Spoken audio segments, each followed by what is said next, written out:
Hey, good morning, good morning, good morning. Welcome Good morning. to Money and Mindset. I'm Dr. Stephanie Ardrey, known as Dr.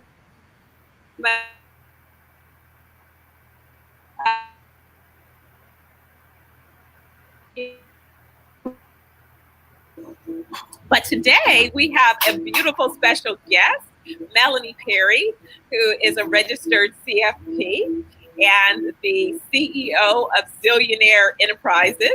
So, Melanie, how are you this morning? I'm doing well. I'm doing good. Not as good as you in Jamaica, though. I know I said, I don't know, how am I going to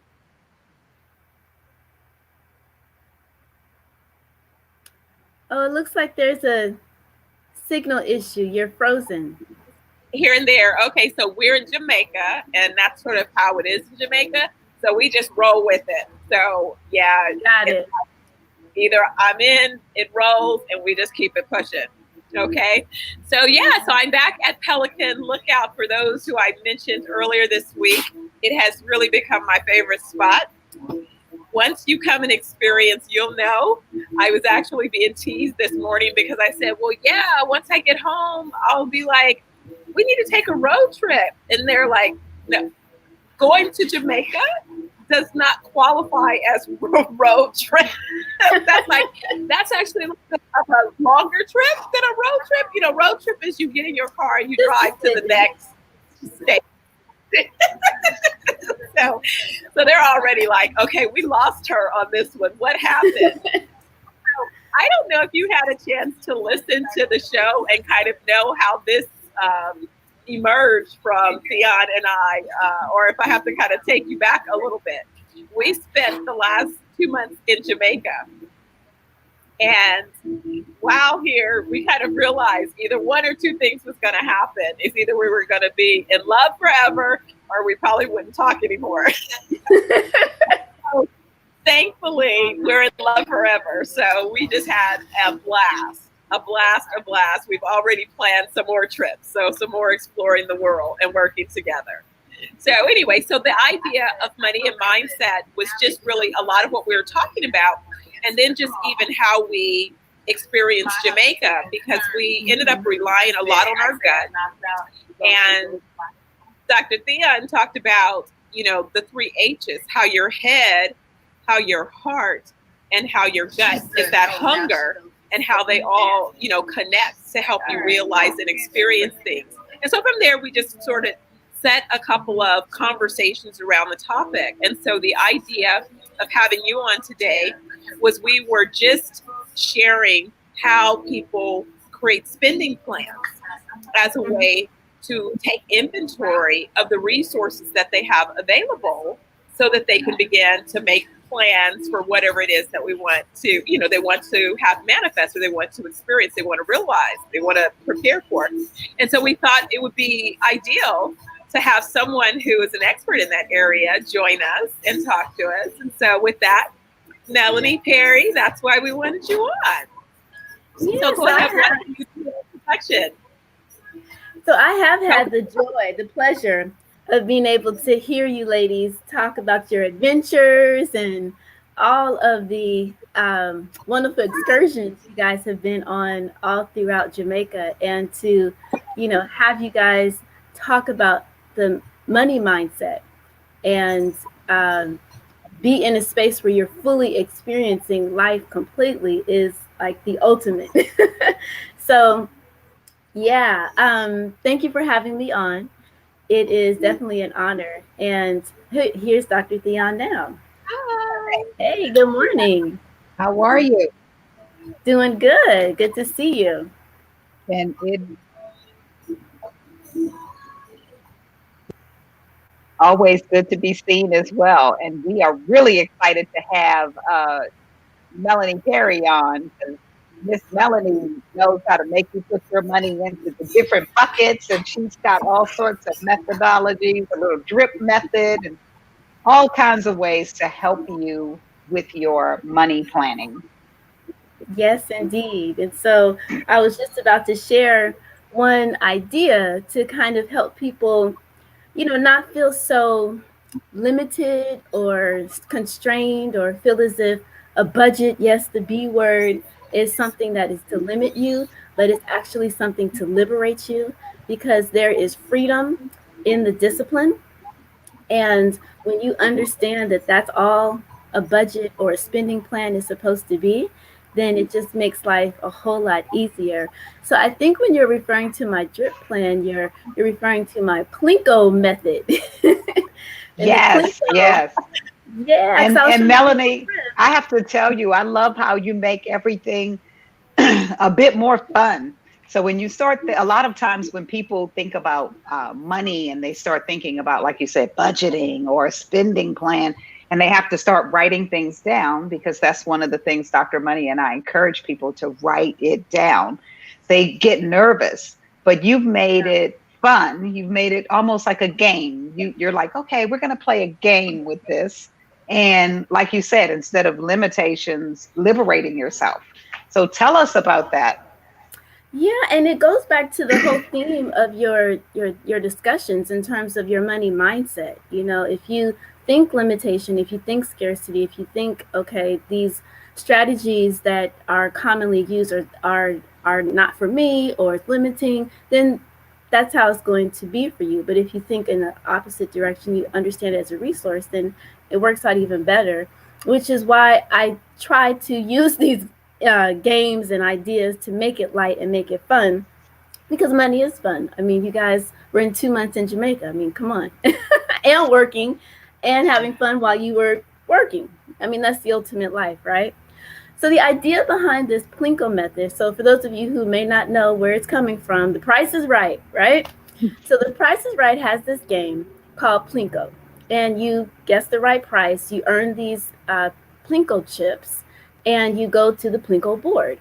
And you're supposed to put the chips down the Plinko board, and it's going to fall into a particular category, $0, $1,000, $250, you know, so you can win a certain amount of money. Well, why not do that with your finances? Why not think of your finances, your budget, your spending plan as a just big old Plinko board? And at the bottom of your Plinko board, you have specific categories where your money is supposed to plop into. Plain and simple, short and fun, right? But there is a strategy behind it. And the way in which you want to put that together, I'm assuming you guys are reaching mostly business owners and entrepreneurs. Mm-hmm. Yes. So we all know, particularly entrepreneurs, you got to have your personal accounts and you have to have your business accounts. Those two are not the same. You got to have it separate. Yes. And so you would have all of your resources from the multiple streams of income relating to that one business, because I know we've got serial entrepreneurs that watch, but relating to that one business, got to make sure my hand's in the right area. Like right in the camera, right? Yeah, I'm seeing it. I got to move to the opposite side. But so if you, let's say you are a coach, there's a lot of coaches out there, and you have a coaching program, you've got a speaking, line of business, you've got a book, and let's just use those three. So those would be three different resources that will go into that one business bank account. It will be funneled into that one business bank account. Once it goes into that business bank account under your name, under your business name, then you want to spread that out into three different categories. So the first category is your household expenses. The second category is your business account, your business expenses. And then the third category would be for taxes. And you could generalize this by saying a third into each. But of course, when you actually do your budget, you itemize that more specifically. But in a general concept, you could just start off with a third into each. And then in your household expense account, that actually is your salary. And that's something that oftentimes entrepreneurs don't initially think about, is actually literally paying themselves a salary. And we just have a tendency to just, okay, money came in, expenses go out, however they came in and however it's going to go out. But the most effective and efficient way is to organize it in these specific categories. So you would pay yourself from your business checking account through a payroll, system, and then be able to pay your housing expenses accordingly. And then there's even more categories within the housing expense account that you could separate your money into even more so. And then with your business account, you would have specifically the business account to take care of business expenses, and you could categorize that even deeper. And then you always have money specifically set aside for taxes. That way, come tax time, whether you pay quarterly or once a year, usually quarterly, you're not surprised or like, where's the money going to come from? Because you planned ahead and you planned accordingly for that. Melanie, I love that system, and the way you explain it makes it simple. Can you talk a little bit more about why people should pay themselves? Well, yeah, and not so much pay yourself, but pay yourself with a specific strategy and system in mind. Because I remember Dr. Ardrey and I had talked years ago about if you're starting off in business and immediately paying yourself from the business, you're not in a position to grow the business if you're using the resources to pay all of your expenses.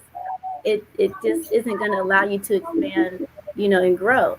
So you have to, for a while, you might not even be able to pay yourself until you get to a point where, okay, you're building enough revenue within the business, and now it's beginning to make sense for you to pull out a salary, for yourself. And so, I'm kind of forgetting your question, but what you're asking, what's the sense? I talked about the importance of paying yourself, and I think I wanted to talk about this in one realm, because when the PPP and the EIDL loans came out, and that opportunity came for people to benefit from it, a lot of entrepreneurs were not able to benefit from the PPP because they couldn't show that they actually had a salary, or they couldn't show that they paid themselves. And so you couldn't multiply that 2.5 times whatever it was that you would have paid yourself as a salary, because you didn't pay yourself. Most people, like you said, they just keep those buckets, they keep their money together. So I think the separating of it, explaining and really making it clear the importance of separating the money, first of all, and then moving it to that proper budget. So even, I guess I'm not even necessarily, it's paying yourself. And yes, you're going to be paying your expenses with the money that you pay yourself, but at least you have tracked it and you understand how your business will grow and how you might be able to increase where you actually are paying yourself.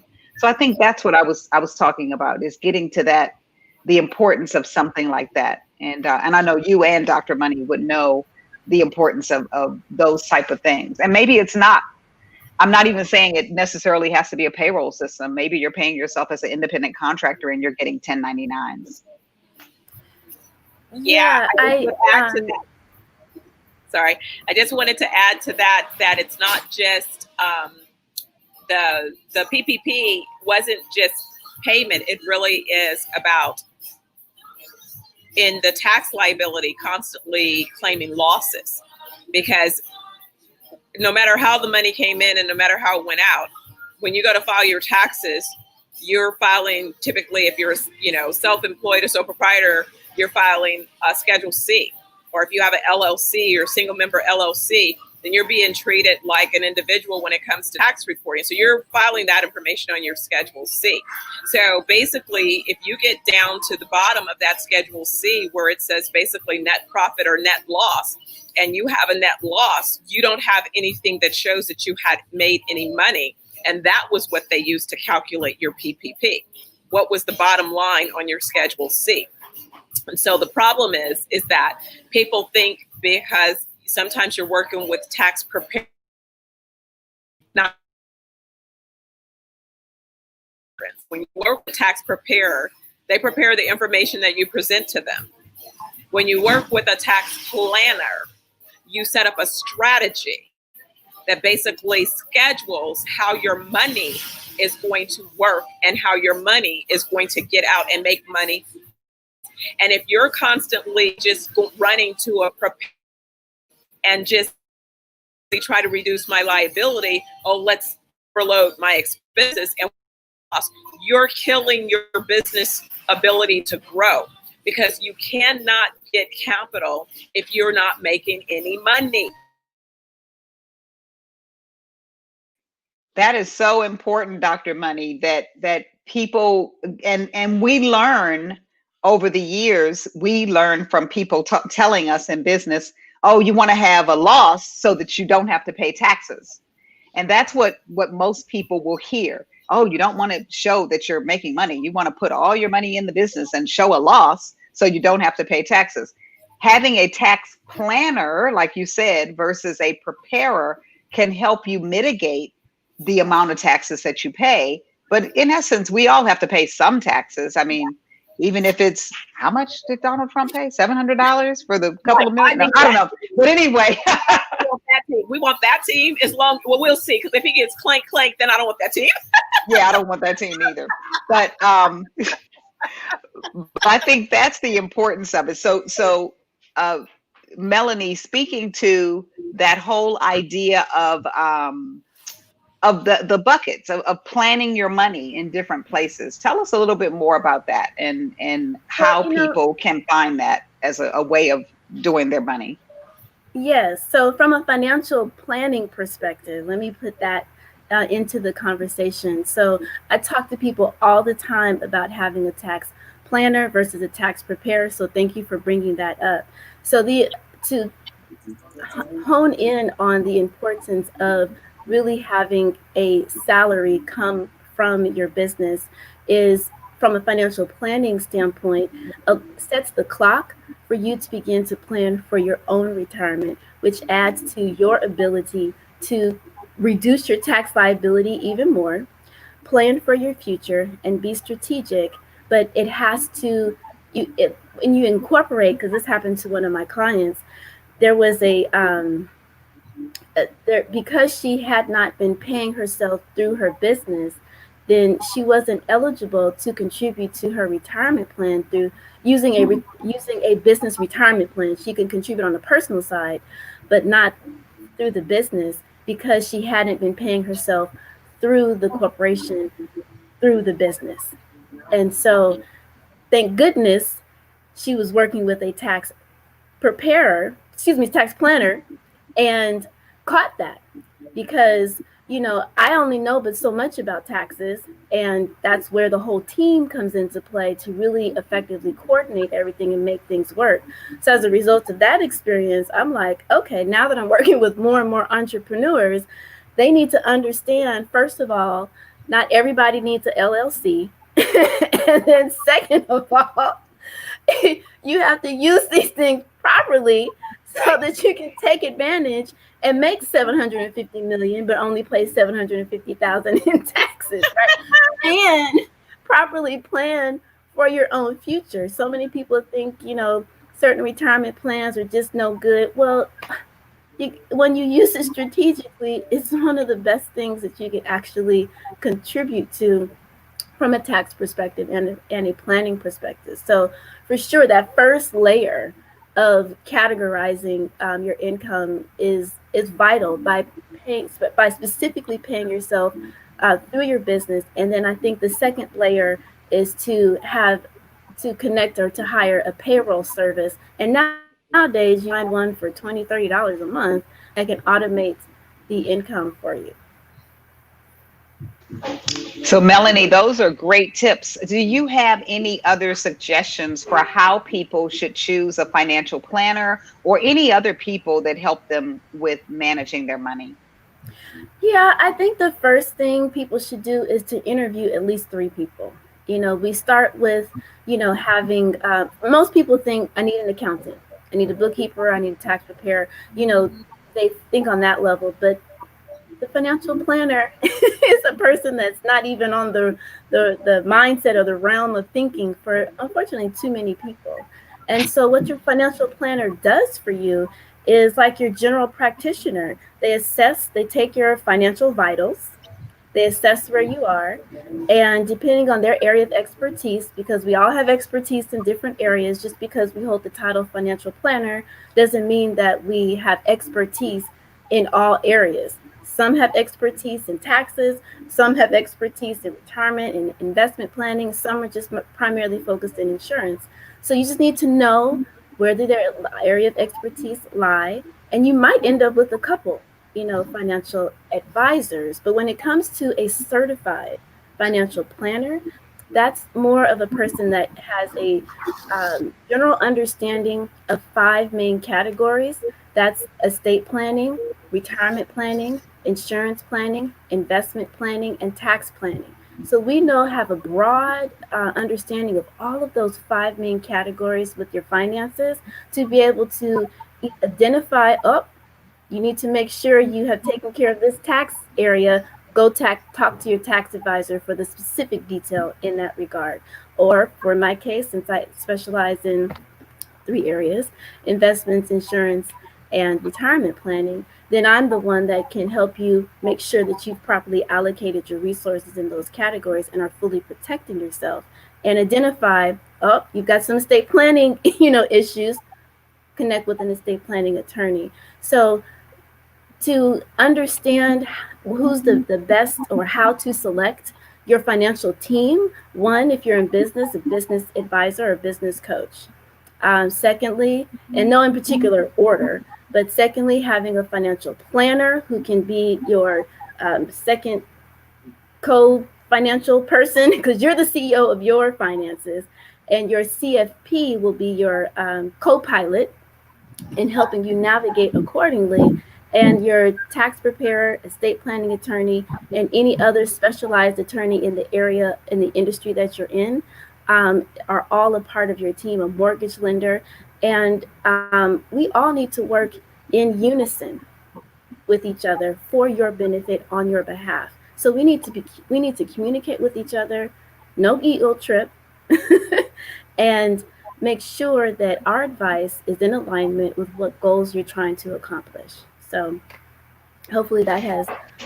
I love that you talked about people working together and making sure that that message is in alignment.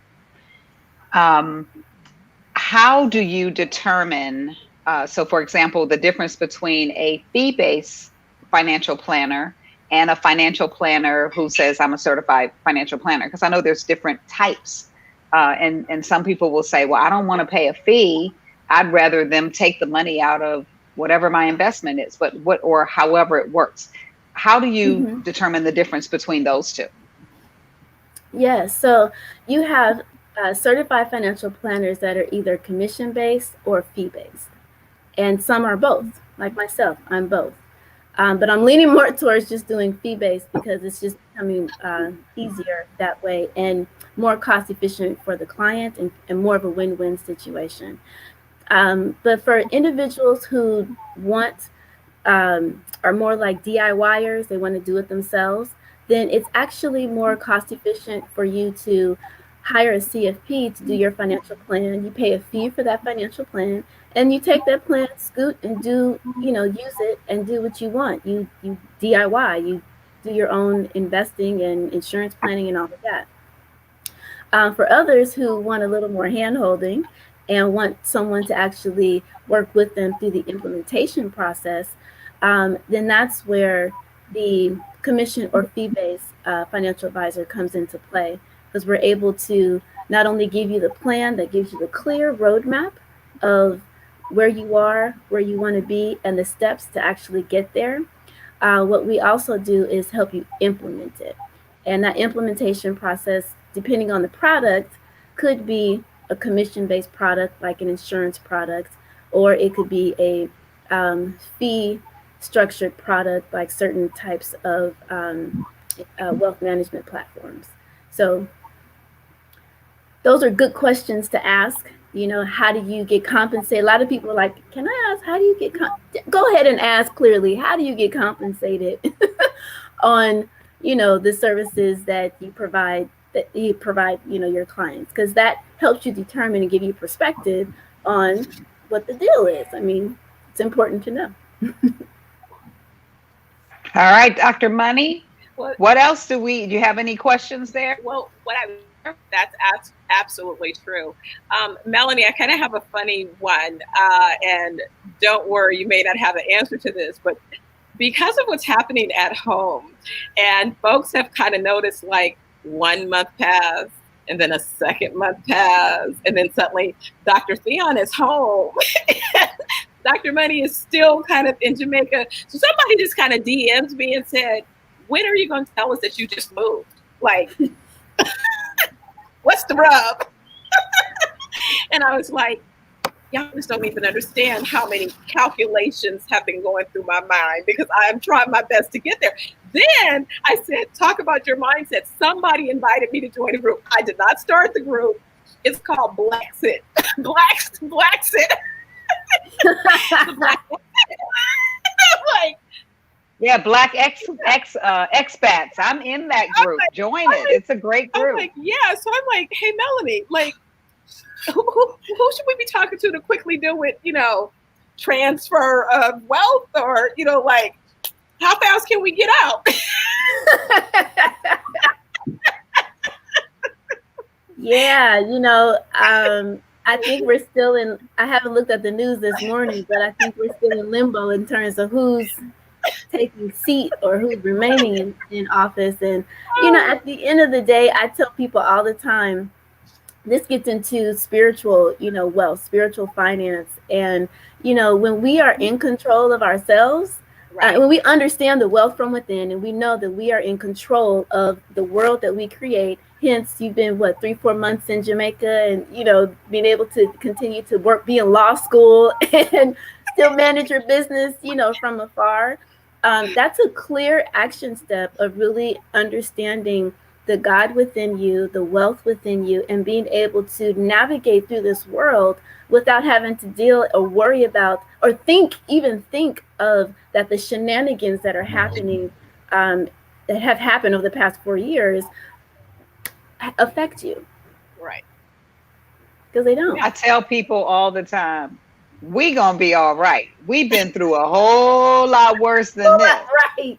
We're gonna be all right. Now, some other people might be jumping off of buildings. I know that happened a while back, but we're gonna be all right. So, in the words of Kendrick Lamar, I won't add all the rest of his song, but we're gonna be all right.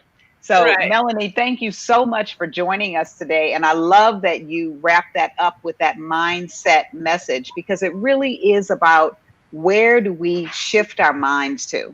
At the beginning of COVID, I did a series called Shifting Your Crisis Story.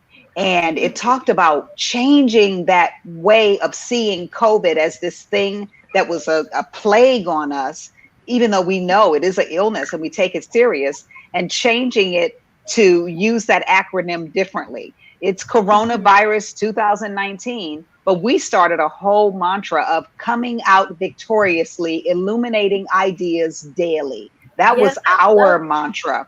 And so we use COVID as, this is how we're coming out of COVID. We are going to illuminate our ideas every day, and we're going to be better for it.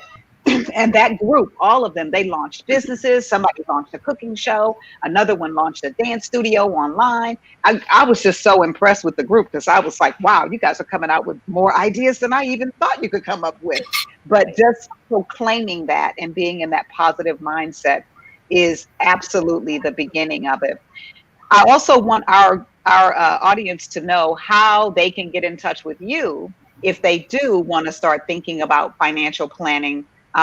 Melanie is one of my financial planners. So I actually I have a financial advisor, I have a financial planner, and Melanie is one of mine that has helped me feel very secure during any turbulent times. I feel very secure because we went over what my goals were.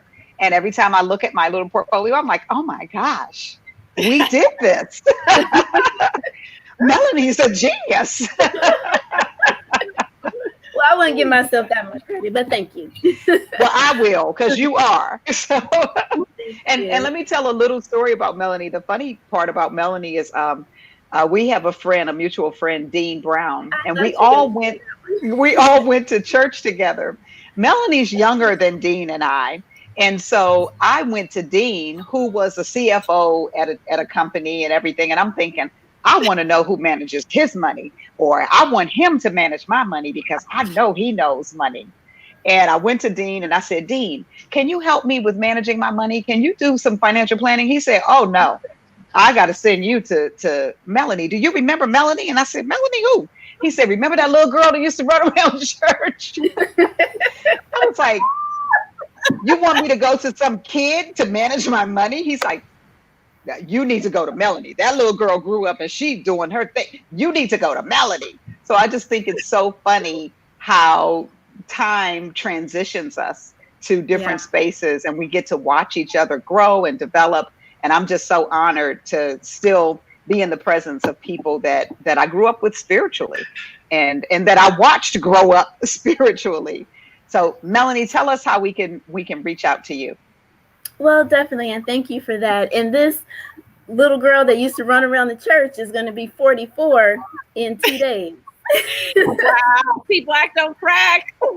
That's right. 44. Yeah. Wow. You're really getting up there, Melanie. Yes, I am. Yes, I am. You won't catch up with us, though. Well, 22 years of experience in the industry, but you can definitely catch me on LinkedIn. With the name Melanie Perry, you can find me there. My broker dealer is Sage Point Financial. I don't know how you research on or search on LinkedIn, but I'm also on Facebook at Zillionaire Enterprises, and there's a link there where if you want to have a discovery call, click on that link and we can start and have a discovery call and get a better understanding of where you are, where you'd like to go. And all my information is there on Facebook, but my phone number is 877-907-2282. And the Zillionaire email, since people get confused on how to spell it, it's Zeal. So it's mperry at ZEALLIONAIRE.com. Thank you so much, Melanie. And Melanie you have a book too, don't you? I do. I have a book for the big ones. For children, right? For the little ones too. Well, for both. And so all of that is on the Facebook page. One is all about the Benjamins, helping people create sustainable wealth in the midst of financial insanity. Hence, it's somewhat relevant for today. And then the children's book is Jonathan and Geneva, The Adventures of Zillionaire Kids. And it's a story about a set of twins on an adventure to start their own business and really help them to understand the process, the mindset, the tenacity that's needed. And it's a delightful little journey that they go through. I love it. I so love it. This was so exciting today, ladies. I love it. I'm so glad we were able to jump on.